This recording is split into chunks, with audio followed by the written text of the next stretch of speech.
Bienvenidos y bienvenidas al programa Sobre la Mesa, una producción del Centro de Investigación en Estudios Políticos y el canal UCER. En los últimos años hemos estado evidentemente en una pandemia, lo cual ha puesto en evidencia las desigualdades entre las regiones, entre los países y a lo interno de los países. Efectivamente, tenemos países que tienen un acceso a las vacunas privilegiado y por eso mismo pueden vacunar no solo a su población, sino también a población externa que está viajando a estos lugares para vacunarse, y por otro lado tenemos otros países que no pueden tan siquiera acceder a las vacunas. Por eso hoy aquí en Sobre la Mesa vamos a estar conversando sobre la desigualdad en el acceso a las vacunas. Para eso contamos con la presencia de la doctora Gabriela Arguedas, bioeticista, profesora de la Escuela de Filosofía de la Universidad de Costa Rica, y con el doctor Fernando García, profesor catedrático de la Facultad de Microbiología, también de nuestra casa de estudios. Para iniciar, vamos a ver una cápsula que nos presentaron que nos van a presentar sobre las diferentes generalidades del tema. El proceso de vacunación ya ha iniciado en muchos países. Sin embargo, el acceso a las vacunas se ha dado de manera muy desigual. Incluso meses antes de que las vacunas estuvieran listas, los países con mayores recursos ya tenían aseguradas millones de vacunas. Se calcula que más de 2/3 de las dosis que se esperan producir este año ya han sido reclamadas por estos países. Mientras los territorios más ricos están prontos a alcanzar la inmunidad de rebaño, en naciones con menores recursos el proceso de vacunación es muy lento. De acuerdo con el Global Health Innovation Center de la Universidad de Duke, en los países más pobres se logrará vacunar al 60% de su población hasta 2023 o posterior. Recientemente, la Organización Mundial de la Salud creó el acceso mancomunado a tecnología contra la COVID-19, lo que permite que las empresas puedan compartir datos y patentes sobre las vacunas y así acelerar la producción. Sin embargo, hasta ahora ninguna empresa farmacéutica ha manifestado interés en compartir información. Lo cierto es que la pandemia no se acabará hasta que la vacunación llegue a todos los países. Según una proyección de la Universidad del Noreste en Boston, si las primeras 2.000 millones de dosis de vacunas se distribuyeran en proporción a la población de cada país, la mortalidad mundial podría reducirse en un 61%. En cambio, si los 47 países más ricos acaparan las dosis, la reducción será solo del 33%.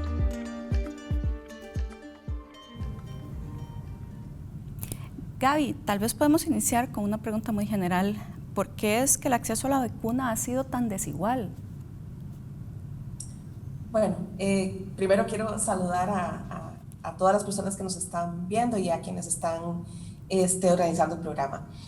Bueno, lo primero que podemos decir es que sería muy difícil esperar una distribución justa de las vacunas en el contexto en el que pues inició la pandemia. Es decir, no hay acceso justo, equitativo a ninguna tecnología médica, a ningún medicamento, en lo absoluto. Entonces, ese es el estado de situación en el que llega la pandemia. La producción de las vacunas siguió exactamente el mismo patrón, el mismo modelo de producción de cualquier otro medicamento o cualquier otra vacuna en el mundo. Es decir, no cambió la lógica de investigación, desarrollo e innovación y de distribución. Entonces, pues reproduce los problemas estructurales del modelo de investigación, desarrollo e innovación de medicamentos, que no es justo. Es decir, que está dirigido por digamos, los dictados del mercado. Quien puede pagar es quien va a acceder. Justamente por esos problemas estructurales es que tenemos medicamentos huérfanos y enfermedades olvidadas. Es esa la razón por la que pues, con las vacunas contra el SARS-CoV-2 tenemos el mismo problema. Se concentran los recursos en donde hay capacidad, digamos, política y económica. Claro. Fernando, siguiendo, ¿verdad?, la misma lógica de lo que planteaba Gaby, de hecho, meses antes de que se pusieran, digamos, a disposición las vacunas a la población, ya diferentes países, particularmente los países desarrollados, pudieron asegurarse millones de dosis ¿Cuánto ha afectado la concentración de las vacunas en los países desarrollados para el manejo de la pandemia? Sí, vamos a ver, yo quiero decir que muchas gracias por la invitación a participar en esta conversación. Y yo coincido con el punto de partida que tiene Gaby, tal vez yo me iría un poquito más atrás incluso, porque no solamente en términos del acceso a tecnologías médicas o a los servicios de salud es donde se presentan las inequidades, sino que también se presentan en muchísimas otras cosas más. Y particularmente lo que estamos hablando ahora sobre la vacunación tiene que ver justamente con la inequidad en el acceso a conocimiento, digamos en términos mucho más amplios que como lo estaba mencionando Gaby. Y obviamente la tecnología médica es una forma de conocimiento y las asimetrías, si nosotros vemos entre los diferentes países, son realmente abrumadoras. Tal vez incluso podemos usar la palabra de morbosidad, lo que nosotros estamos viendo en estos momentos, en el sentido de que hay países que literalmente han acumulado una gran cantidad de vacunas que literalmente las van a desperdiciar si no las donan a otros países que las necesitan en estos momentos. Canadá compró 10 veces más la cantidad de dosis que necesita para vacunar a toda su población. El Reino Unido adquirió 8 veces más la cantidad de vacunas que necesitan prácticamente para vacunar a toda su población. Es decir, los 10 países más ricos han acumulado el 80% de las dosis.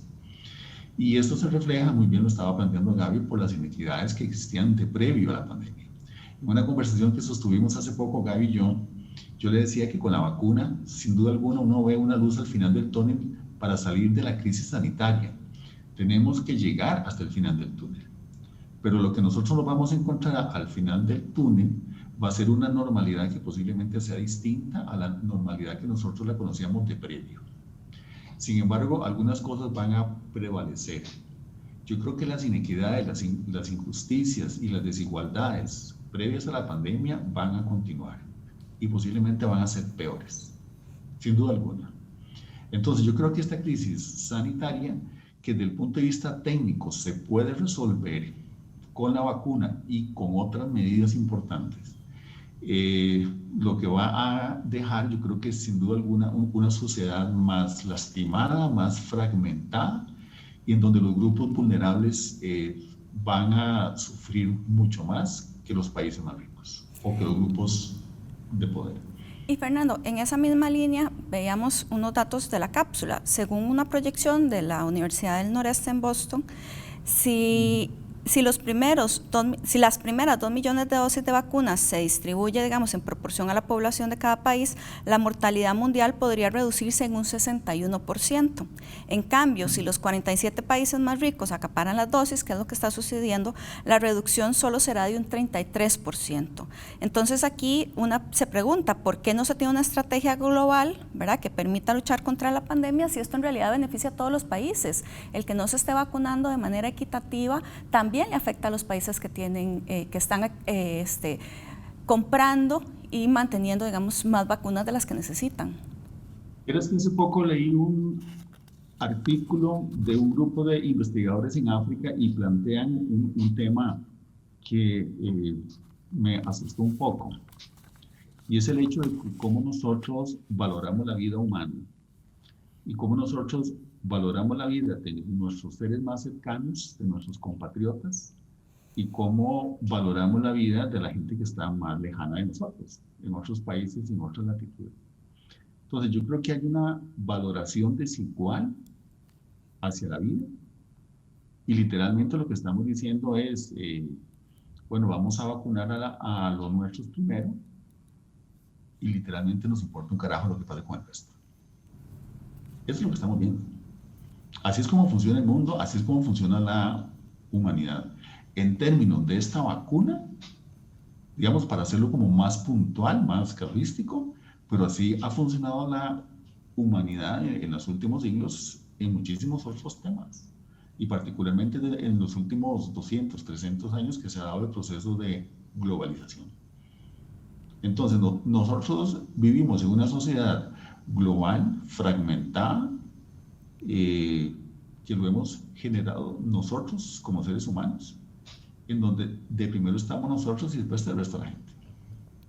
Esto lo vemos a nivel global, lo vemos a nivel regional y lo estamos viviendo, por supuesto, en cada uno de los países a nivel local.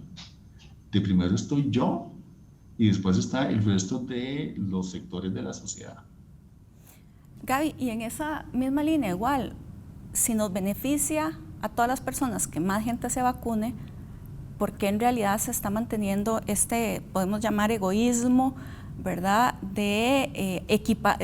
Vamos a ver, de realmente concentrar las vacunas solo en algunos países. Bueno, yo difiero de un punto inicial que dijiste, que es que no se ha puesto en marcha un plan para la distribución justa de vacunas. No, es que sí existe en la OMS y no es nuevo, porque esos planes de distribución de vacunas existen desde hace mucho tiempo para atender otras enfermedades de transmisión viral. Y lo que sucede es que esta es una decisión política en un ente intergubernamental que tiene cada vez menos legitimidad y que tiene cada vez menos poder político. Ahí está el primer problema.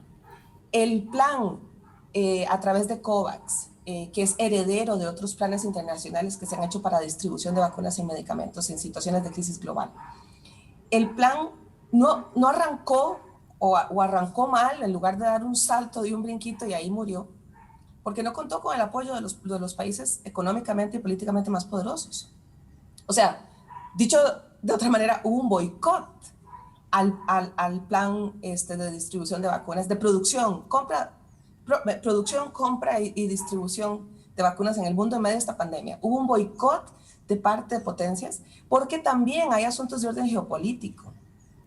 Claro. Entonces, los problemas de orden geopolítico terminaron afectando la capacidad de decisión de la OMS en esta pandemia, ¿verdad? Gaby, pero además ya tenemos que ir a una pausa, pero regresamos precisamente con este tema. Vamos a una pausa y ya regresamos.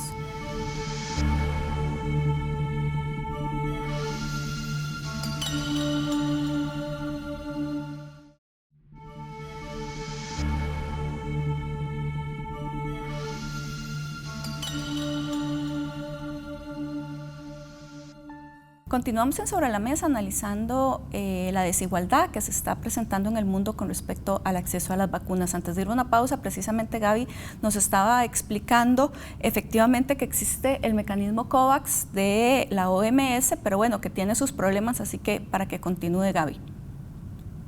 Claro, los problemas en realidad no los tiene COVAX, sino que los problemas los tiene la gobernanza global en situaciones de crisis sanitaria. Cuando los países más poderosos quitan su apoyo a una estrategia que tendría que ser de orden global, y al quitar su apoyo significa que están dejando, digamos, a sus propias capacidades de solución de problemas a los países de ingreso medio y bajo, vemos pues entonces lo que está sucediendo exactamente en este instante. Ahora, es un error creer que la pandemia no se acaba hasta que se acabe en el último rincón del mundo. Ya voy a explicar por qué. Porque entonces dicen, bueno, es contraproducente. Los países más ricos, al no ayudar a los países más empobrecidos, pues también se van a ver afectados. Eso lo creíamos hace unos meses, pero eso ya no se puede sostener. Yo participo en un grupo que se llama el Grupo Independiente de cursos en Justicia y Salud Global, y hemos venido analizando este tema por los últimos meses. ¿Y qué es lo que nos hemos encontrado? Este es un grupo internacional que participan personas de todos los continentes. Pues que en realidad ciertos países pueden perfectamente volver a la normalidad prepandémica o muy cerca de esa normalidad, entendiendo esa normalidad como el modelo de vida, de consumo y de negocios previo a la pandemia, pueden volver muy rápido en tanto su población ya esté vacunada y la que no esté vacunada pueda ser excluida. Entonces, lo importante para ellos en su estrategia no ha sido pensar en esto globalmente, sino pensar en esto localmente. Por eso se ha hablado del nacionalismo de las vacunas. Y por eso fue tan importante para los países más grandes no apostar todos sus recursos económicos a COVAX, sino a sus propios países. Y así se construye lo que ya yo he denominado, lo escribí en un artículo que salió en Voz Experta, el muro inmunológico. Si ustedes recuerdan el bendito muro de Trump, bueno, más o menos esa idea, pero a través de quién tiene acceso a un recurso como la vacuna y quién no, y por qué les importa y por qué no les importa que ciertas poblaciones tengan acceso a la vacuna. Pero además no es solo eso, sino que incluso, aunque tuviésemos de verdad una distribución justa de vacunas, habría que hacer una inversión multimillonaria en los países más empobrecidos para crear infraestructura para la aplicación, primero, para el almacenamiento de las vacunas de manera segura y luego para la distribución y aplicación de las vacunas. Entonces, esto habría implicado que se habrían tenido que movilizar muchos recursos para generar infraestructura sanitaria en países que no la tienen. Esto realmente es salud global, esto es justicia de salud global, no es solo la vacuna, porque la vacuna no llega sola a las personas, porque la vacuna necesita una cadena de frío, la vacuna necesita una infraestructura. Sí. Esa infraestructura en muchos países del mundo no existe y para crearla se necesita inversión. Pero ¿cuál es el retorno de la inversión para los países más grandes de ayudar a los países más empobrecidos a construir un sistema público de salud? No tienen retorno de la inversión y como no tienen retorno de la inversión, entonces no es una prioridad. Claro.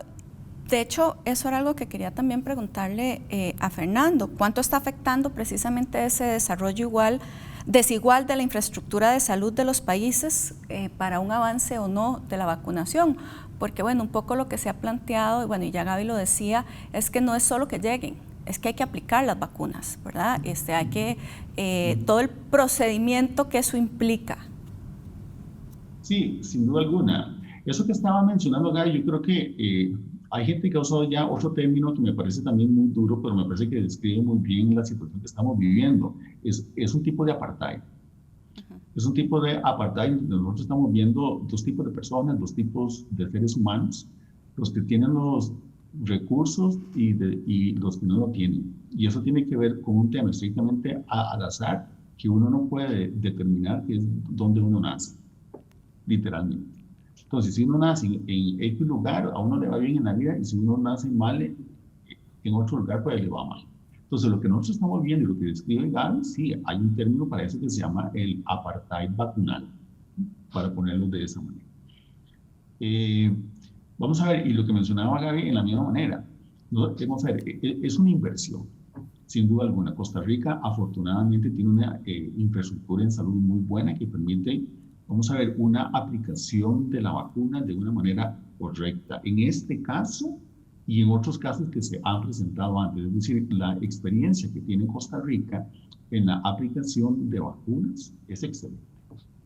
Eso hay que destacarlo y hay que decirlo de esta manera. El hecho de que no podamos vacunar a toda la gente en el menor plazo posible es por un tema que estamos discutiendo ahora, justamente de la disponibilidad de la vacuna. No es que no tengamos la capacidad, es que no tenemos el ingreso, la cantidad de dosis que se necesitan en esta discusión global que tenemos con respecto al acceso de la vacuna. Costa Rica en esa posición creo que está en una situación muy afortunada, porque ya la experiencia en vacunas en Costa Rica es muy buena. No pasa lo mismo en muchos otros países, porque Costa Rica sí ha hecho una inversión a lo largo de muchos años, de varias décadas en su sistema de salud, otros países no la tienen. Entonces, que lleguen las vacunas, vamos a ver, si ya hay una dificultad para la distribución de las vacunas, pero que lleguen esas vacunas, que se tenga la infraestructura, la cadena de frío que se necesite, el personal, el registro de los pacientes o de las personas que van a ser vacunadas, con las respectivas bases de datos, etcétera, muy grande, eso no lo tienen todos los países. Y justamente eso tiene que ver mucho con el ingreso per cápita de cada uno de estos países. Si un país es rico, tiene todos los recursos, si un país es pobre, no lo tiene. El otro aspecto que uno tiene que discutir en este tema que Gaby estaba hablando con respecto a países, tal vez regiones, pero tal vez hasta incluso un tema de las corporaciones transnacionales que están por detrás de la producción de las vacunas. ¿Por qué? Porque son muy pocas las empresas en el mundo que tienen la capacidad real para desarrollar vacunas a este nivel.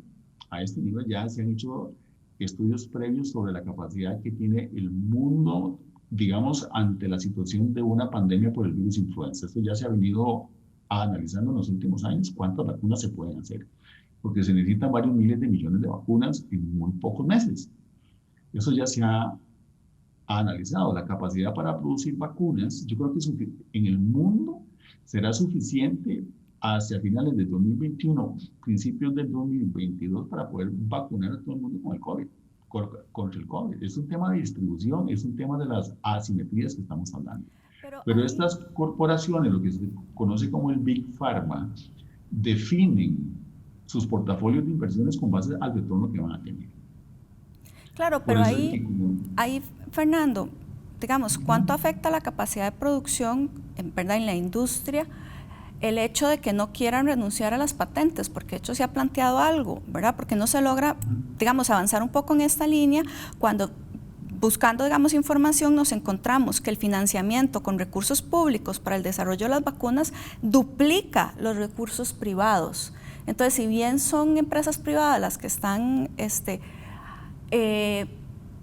dando, digamos, las vacunas, ¿verdad?, pero produciendo las vacunas, efectivamente la investigación se hizo con recursos públicos. Se estima que fueron más o menos 12 billones de dólares lo que se invirtió de recursos públicos en el desarrollo de esta vacuna, aproximadamente eso.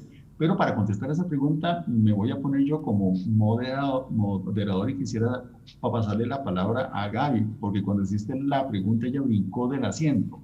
Entonces, creo que Gaby tiene algo interesante que decir al respecto. Sí, Gaby. Ok, no, porque, bueno, propiedad intelectual y medicamentos es un tema que yo he trabajado desde hace muchísimo tiempo y justamente, Fernando, por supuesto que lo sabe muy bien, y justamente, bueno, hace poco escribí un artículo que va a salir publicado en un libro en la UNAM en México, sobre este asunto de los obstáculos de la propiedad intelectual para atender la pandemia, no solo en términos del acceso a las vacunas, sino en todo, ¿verdad? Todos los medicamentos que se requieren para atender la pandemia. La gente está totalmente enfocada en las vacunas porque estamos depositando toda nuestra esperanza y un poquito de pensamiento mágico, yo creo, en que con las vacunas vamos a salir de eso y ya todo va a estar bien, ¿verdad? Eso no va a suceder así. Pero necesitamos una batería enorme de tecnologías, de medicamentos, de equipo de seguridad, de herramientas informáticas para poder procesar modelos matemáticos para tomar decisiones de salud pública, de medidas de prevención, de control de los movimientos. Es decir, la cantidad de tecnología que requerimos es enorme, no son solo las vacunas. Y justamente, bueno, Costa Rica fue el primer país del mundo en hacer la solicitud ante la OMS y ante la Organización Mundial del Comercio de que voluntariamente, esto fue al principio de la pandemia, esto fue tal vez hace un año casi ya, sí. Las empresas que tenían derechos de propiedad intelectual, pueden ser patentes, diseños industriales, secretos industriales, lo que sea, todas las formas de propiedad intelectual, sobre tecnologías útiles para atender la pandemia, cedieran esos derechos por un tiempo definido para que más empresas que tienen la capacidad de producir esas tecnologías, pues las pudieran hacer sin tener el obstáculo, ¿verdad? Tener acceso a la información para poder producir, para tener mayor acceso. Esto fue apoyado por muy pocos países en Naciones Unidas y en la Asamblea de la OMS y no funcionó. Luego Sudáfrica y otros países sudasiáticos, India, etcétera, hacen una solicitud estrictamente ante la Organización Mundial del Comercio, que es lo que se llama como el TRIPS waiver, que es que se suspenda todo lo que tiene que ver con propiedad intelectual relacionada con el comercio, ¿no? En vacunas y en todo lo demás. Y algo histórico, como cambio de gobierno, ya no estaba Trump y entró Biden en Estados Unidos, Biden lo apoyó. Esto es histórico, esto es algo sin precedentes, ¿verdad?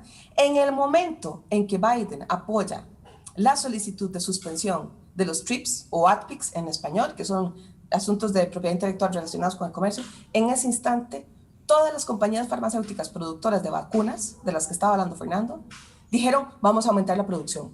No apoyen TRIPS waiver, no apoyen la suspensión de los derechos de propiedad intelectual, vamos a aumentar la producción. Entonces sí se podía aumentar la producción, porque el problema es ese. Si no se aumenta la producción, no vamos a tener la cantidad de vacunas que necesitamos en el corto plazo. Y si bien es cierto lo que dijo Fernando, de que son muy pocas las compañías en el mundo que son dueñas, digamos, del producto, son muchísimas las instalaciones, la infraestructura en el planeta que produce esos productos, ¿sí? Lo que necesitamos es capacidad de producción y eso solo se logra si quitamos la burocracia del obstáculo de los derechos de propiedad intelectual. Okay. Estamos acá en Sobre la Mesa, vamos a ir a una pausa y ya regresamos.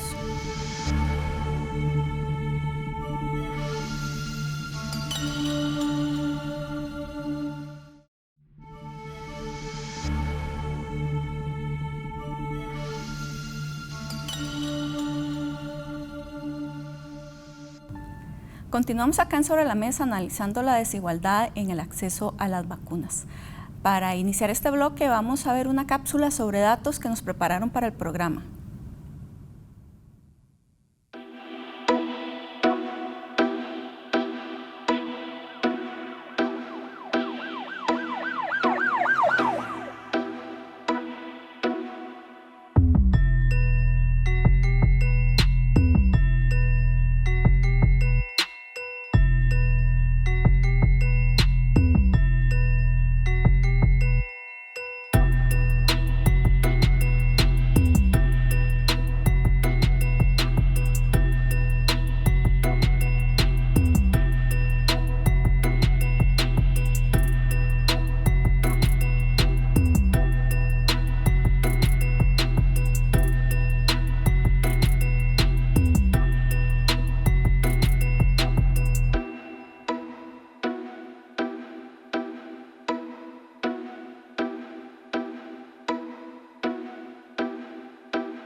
Gaby, ya algunas de las estadísticas que se presentaron las hemos mencionado, pero a pesar, como estabas ahora diciendo, efectivamente la capacidad de producción se está aumentando, pero también, por otro lado, tenemos otro problema político, no solo el de la OMS, sino también el de la negociación en la OMS, sino también si se está politizando o no la venta y las donaciones de las vacunas, ¿verdad? Se están donando vacunas a cambio de influencia política, ¿verdad? Y también a lo interno de los países, ¿cómo es que se está dando esa vacunación? Sí, se habla se utiliza el término diplomacia de las vacunas, sí, digamos así lo podemos traducir en español, la diplomacia de las vacunas.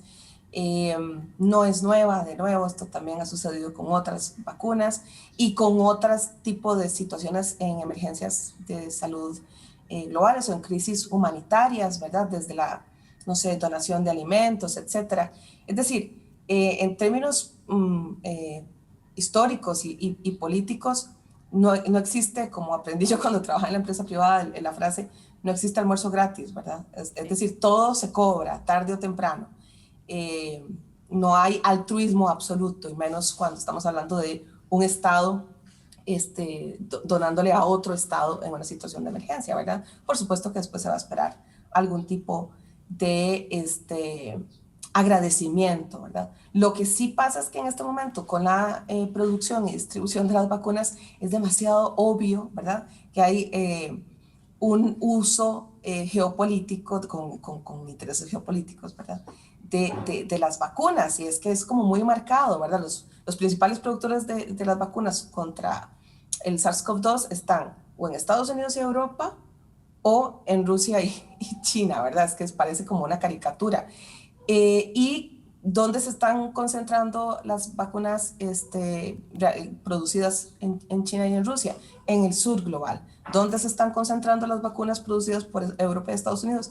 En el norte global, ¿verdad? Es como bastante evidente que se dividió el mundo en tipos de vacunas, y esto tiene que ver con quién facilitó el acceso y con cuáles propósitos facilitaron ese acceso.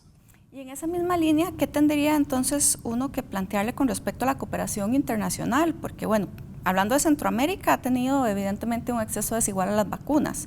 Si observamos país por país, Honduras y Nicaragua prácticamente están a merced de donaciones, ¿verdad?, ante la incapacidad de sus sistemas de salud para hacerle frente a la crisis.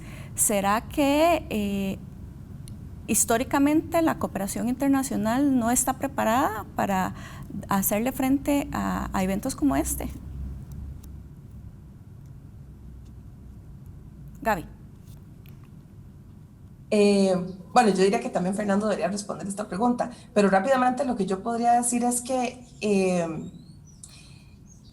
de nuevo, ¿verdad? Tenemos un problema estructural de salud global y también es muy difícil para las instancias internacionales coordinar con países que tienen un estado debilitado o incluso fallido, cómo cooperar con países cuyos líderes políticos iniciaron la pandemia negándola, diciendo que eso no existía, ¿verdad? Por ejemplo, Nicaragua. O sea, ¿qué tipo, aunque se quisiera generar apoyo internacional para ese tipo de países, cómo se establece el vínculo si sus gobiernos son gobiernos de los que han, digamos, acudido a retóricas anticientíficas?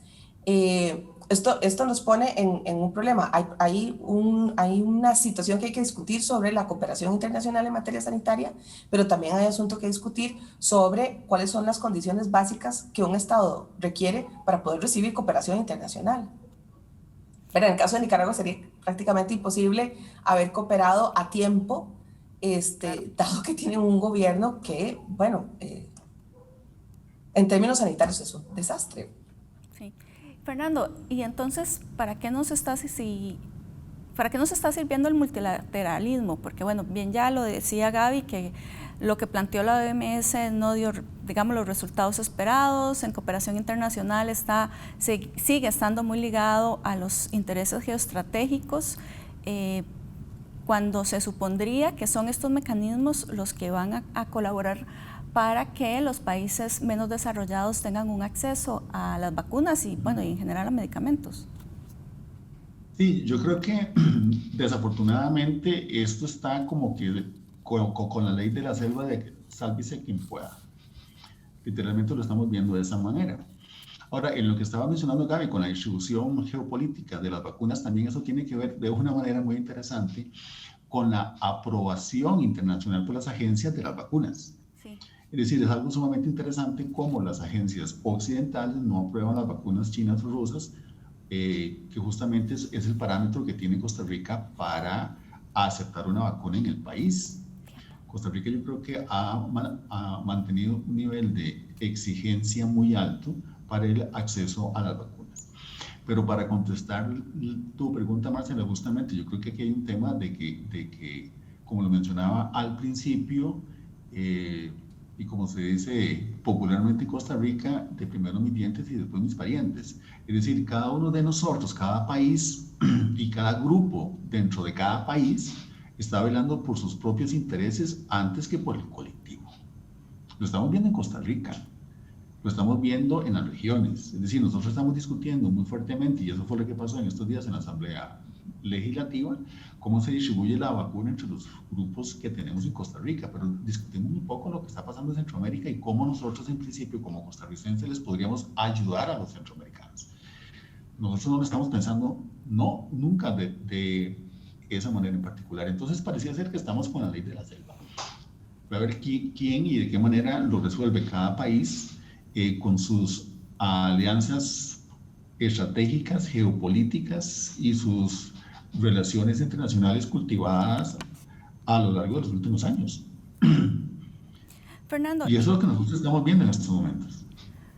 Usted planteaba ahora algo, digamos, interesante con respecto a estos, como una podría decir, nuevos nacionalismos, porque, bueno, si vemos a Estados Unidos, que ha tenido más bien una sobreoferta de vacunas, esto más bien ha provocado hacia lo interno de nuestro país el llamado turismo de vacunas, ¿verdad? Quien tiene recursos va a vacunarse a Estados Unidos y ya regresa con una dosis o con las dos, ¿verdad? Dependiendo de cuál sea la que escoge. Pero ya se están empezando a dar críticas con respecto a personas nicaragüenses que están yendo a los EVAES para vacunarse y como están en situación irregular no los están vacunando. Entonces es un poco absurdo que sí podamos ir, ¿verdad? Que veamos como que está bien que vayamos a conseguir vacunas a Estados Unidos, pero está mal que cooperemos con la población que vive además en Costa Rica. Sí, vamos a ver, eso pareciera indicar que existe una doble moral cuando estamos hablando de este tipo de temas. Veamos, si bien en un principio el sistema Tierra es un sistema cerrado y tenemos una única población humana, lograr por lo menos la inmunidad de rebaño a nivel global sería lo más ventajoso para todos, sin duda alguna. Pero eso implica vacunar por lo menos el 70%, esto es lo que se estima como mínimo, pero podría ser hasta incluso valores mayores. Pero eso no es lo que está sucediendo justamente, ese es el punto ideal. Lo que está sucediendo justamente es esa fragmentación de cada una de las diferentes regiones en una suerte de apartheid, como lo estaba mencionando anteriormente, en donde cada uno vela por sus propios intereses. En donde la compasión por el prójimo es un tema totalmente secundario, no nos interesa. Me interesa yo ser vacunado y cuidarme yo, mientras que el resto de la sociedad vamos a ver qué es lo que les está pasando. Entonces, verdaderamente, desafortunadamente creo que eso refleja mucho lo que somos nosotros como seres humanos. Y lo que mencionaba en el artículo que yo les indicaba, de que justamente cómo se valora la vida humana en los diferentes países y en los diferentes grupos sociales. Claro. Aunque nosotros discutimos mucho que la vida humana es inviolable, bueno, depende. Si es la mía, sí. Si es la de otros, no. Claro. Y yo sé que Gaby está brincando en la silla otra vez, así que le quiero dar la palabra. Bueno, tenemos que ir a una pausa y entonces más bien al regreso le damos la palabra a Gaby. Ya regresamos.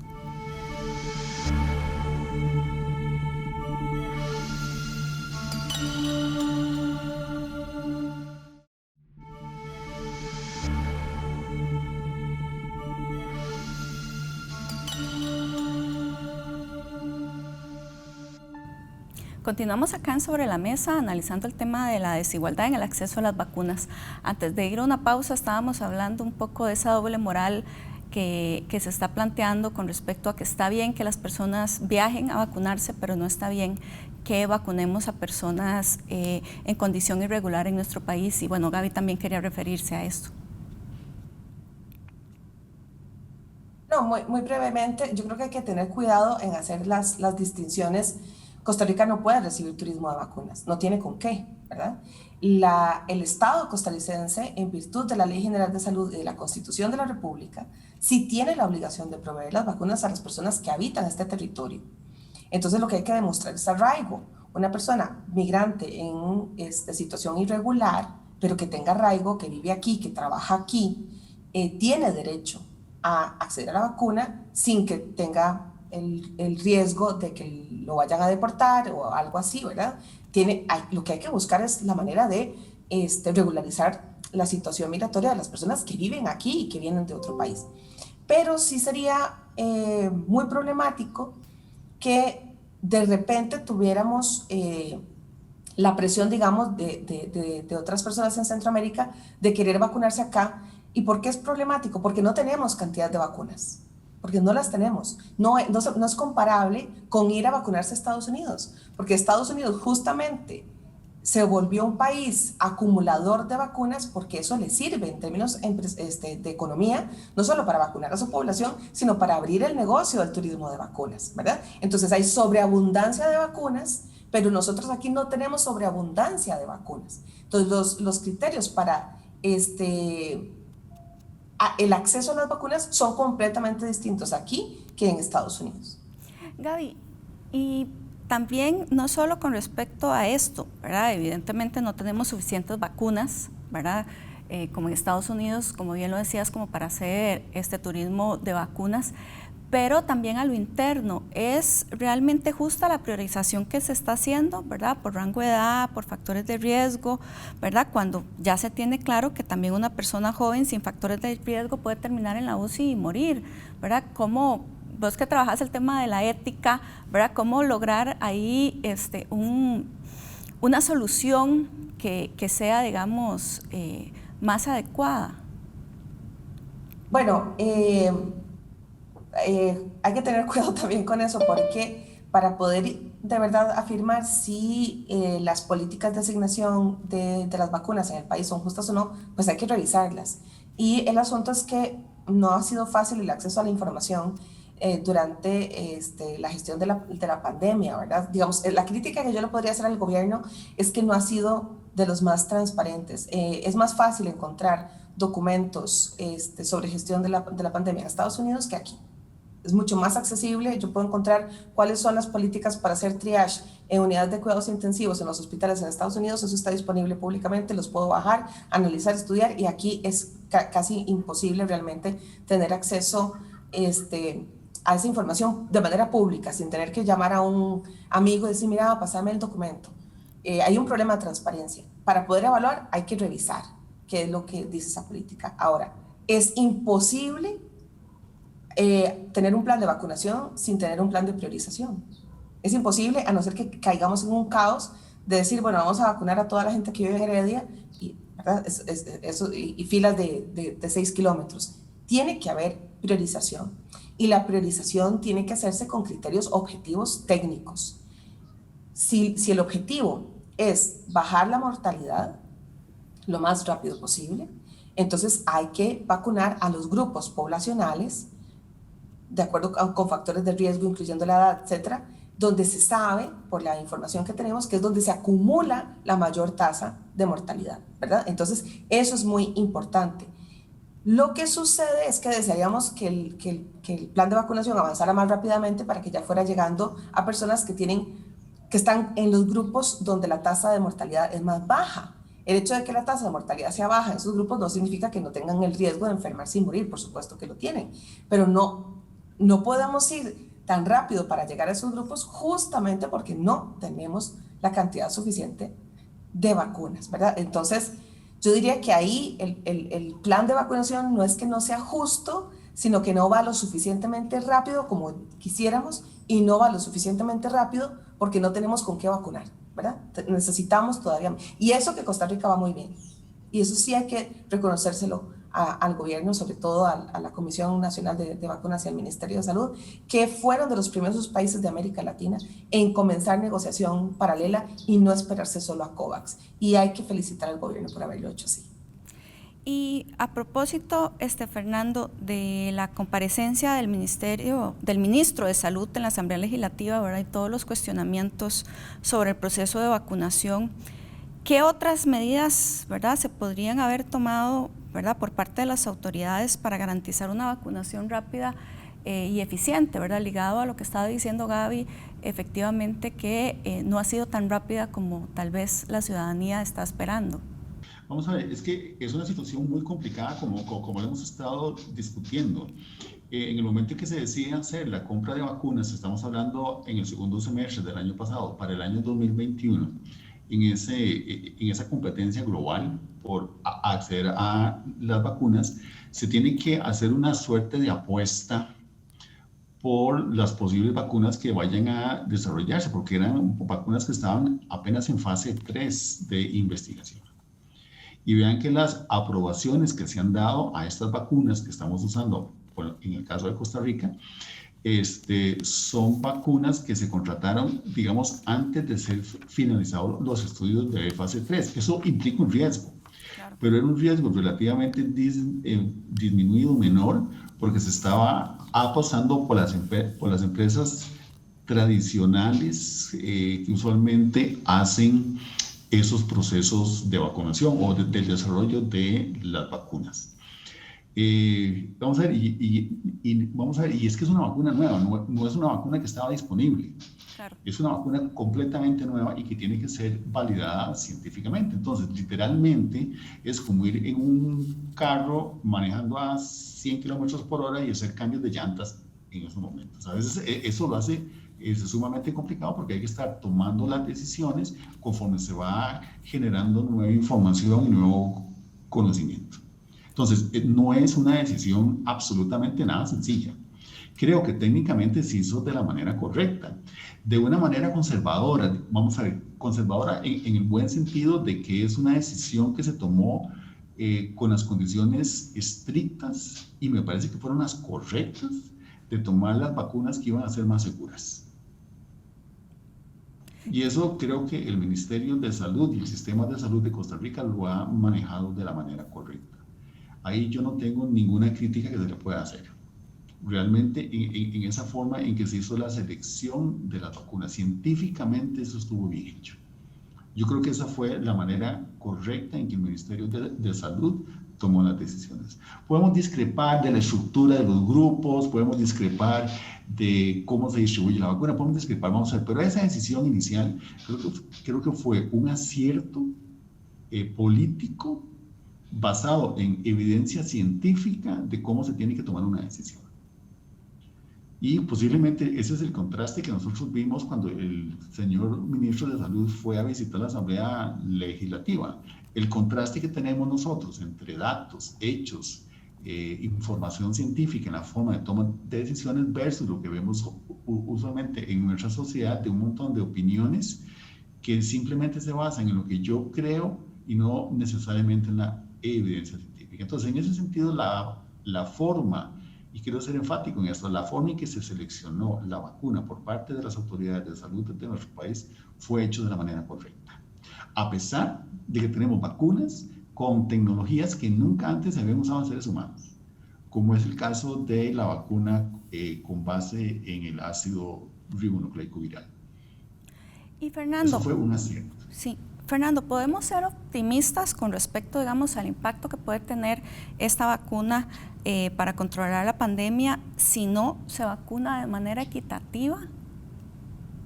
Creo que, vamos a ver, es importante que se llegue a la inmunidad de acto. Veremos eventualmente cuánto representa porcentualmente la población. Estamos hablando posiblemente una cifra superior al 70%. Y creo yo, considero yo que obviamente se ha hecho una vacunación desde los grupos que presentaban el mayor riesgo, empezando por la mortalidad, con los grupos más vulnerables. Usualmente las vacunaciones que hacemos en nuestro país es en niños, en este caso empezamos como a la inversa, empezamos a vacunar a la población más vulnerable. Y esto yo lo quiero también destacar, es decir, estamos respetando la vida de los adultos mayores. Y eso me pareció, debo decirlo, también un acierto muy bueno. Sin duda alguna, la vacuna nos va a ayudar a controlar la crisis sanitaria que estamos viviendo. Pero hay que entender algo. El coronavirus va a continuar circulando. No vamos a tener necesariamente una pandemia. Recordemos que una pandemia es una epidemia con una amplia distribución geográfica. Eso es lo que es una pandemia. Posiblemente esta infección por este virus se va a convertir en una endemia, es decir, nosotros lo vamos a tener continuamente en nuestra sociedad circulando. Eventualmente tendremos que ver si hay que repetir la vacuna una vez al año o cada 6 meses. Eso no es raro, eso es totalmente usual en el manejo de las enfermedades infecciosas. No es que la vacuna sea un fraude, no es que es parte de una conspiración, sino que es la manera correcta en manejar estas crisis sanitarias. Y las tendremos que ver. Ahora, es importante con respecto a la disponibilidad de vacunas. Yo creo que en eso hay que ir con mucho cuidado. ¿Por qué? Porque tenemos por lo menos 3 tipos de vacunas que podrían estimular el sistema inmunológico de 3 formas diferentes. Y yo no sé, en este momento no hay evidencia científica para el tema de la vacunación combinando diferentes tipos de vacunas. Sí. Creo que el ministro de Salud y su equipo de trabajo junto con la Caja Costarricense de Seguro Social y la Comisión Nacional de Emergencias en la selección de las vacunas y las estrategias se han apegado fuertemente al conocimiento científico. No están experimentando con nosotros. Bueno, y esa ha sido la más absoluta responsabilidad que tienen nuestras autoridades de salud y creo que ya es hora que se los reconozcamos públicamente. Claro, no, me parece muy bien, Fernando, eso que planteó ahora al final de que no son, que no es que se está conspirando para diferentes cosas que En realidad es mucho de lo que está, ¿verdad?, de los fake news que están dando vueltas, ¿verdad?, por WhatsApp, en otras redes sociales, y que bueno, que es, aunque no se tiene tantísima información, sí se ha tomado, digamos, decisiones de manera científica. Así que muchísimas gracias, Fernando, y muchísimas gracias, Gaby, por haber estado acá en Sobre la Mesa, y a ustedes en sus casas les esperamos la próxima semana.